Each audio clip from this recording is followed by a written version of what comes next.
Hi everyone! Welcome to Hurno, Kusinang Pinoy by Grenignacio. For today's video, gagawa tayo ng butterless chocolate chip cookie na swak sa ating budget at pwedeng ipang negosyo. Perfect din yan pang giveaways. So let's get started. Sa isang bowl, imimix natin lahat ng dry ingredients. Maglalagay ako ng 2 and 1/4 cup ng all-purpose flour.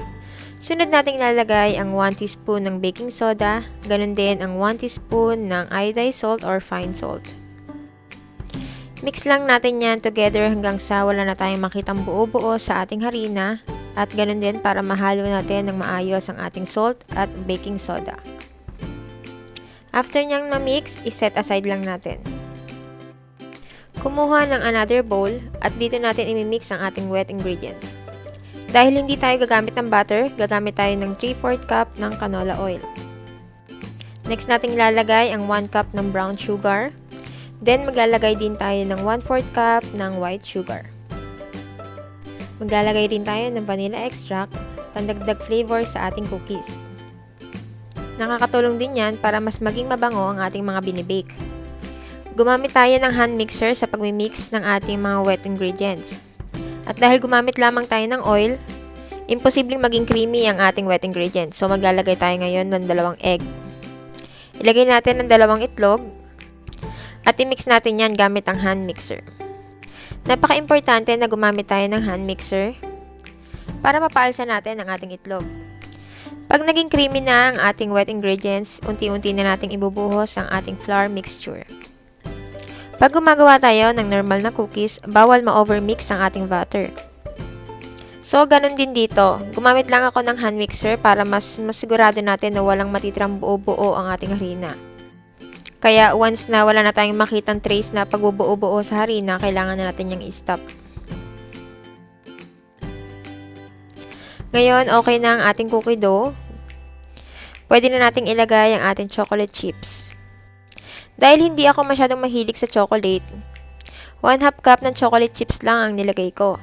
Pero, pwede kayo maglagay hanggang 1 cup ng chocolate chips. Don't worry kasi maglalagay pa naman tayo ng chocolate chips for toppings. I-prepare na natin ang ating baking pan. Make sure na meron niyang baking paper para hindi dumikit ang ating cookies. Gumamit tayo ng ice cream scooper para mas maging pantay ang laki ng ating cookies. Nag-i-spread out ang cookies na to, kaya make sure na mag-leave tayo ng space para hindi sila magdikit-dikit. Unlike sa normal cookies, medyo malambot ang outcome ng cookies na to. Para mas maging maganda ang cookies na to pagkaluto, maglalagay tayo ng additional chocolate chips for toppings. Pwede rin kayo maglagay ng other toppings like nuts or raisins. Habang naglalagay tayo ng toppings, i-preheat na natin ang ating oven sa 170 degrees Celsius or 350 degrees Fahrenheit. Nag-preheat na ako ng oven so ready to bake na ang ating cookies. I-bake natin siya ng approximately 8 to 10 minutes.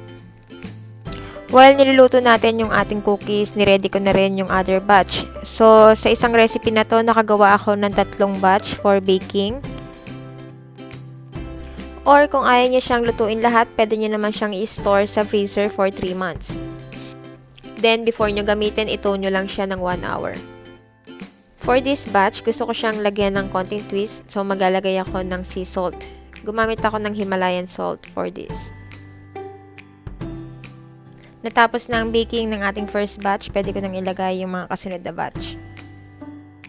Since konting oras lang kailangan natin sa pagbe-bake ng cookies, lagi natin siyang i-check. Pag may nakita na kayong brown or nagiging brownish na yung ilalim ng ating cookies, pwede nyo na siyang kuhanin. Ganito dapat ang texture ng ating cookies pag nilabas natin sa oven. Pag pinirest down nyo siya, medyo malambot pa. Need lang natin yan palamigin ng 5 to 10 minutes para tumigas. Sa isang scoop ng ice cream scooper, ganito kalaki ang kinalabasan niya. Sa isang recipe, nakagawa ako ng 24 pieces na malalaking chocolate chip cookies. Makapal siya pag naluto, pero still crunchy from the outside and chewy from the inside. Sa isang cookies, nag-weight siya ng 23 grams hanggang 30 grams. Dahil yan, gumamit tayo ng ice cream scooper kaya medyo halos pantay-pantay yung sukat nila at yung timbang. It depends on you kung maglalagay pa kayo ng additional chocolate chip cookie sa taas. Ganito ko siya binabalot at binibenta. I hope nag-enjoy at nakatulong ang video na to para sa inyong negosyo. Please hit the like button kung nagustuhan yung video na to at ganun din huwag kalimutan ng subscribe button. I-bell na rin ang notification bell button para mas maging updated kayo sa mga ina-uploads ko. And I'll see you on my next video and thank you for watching!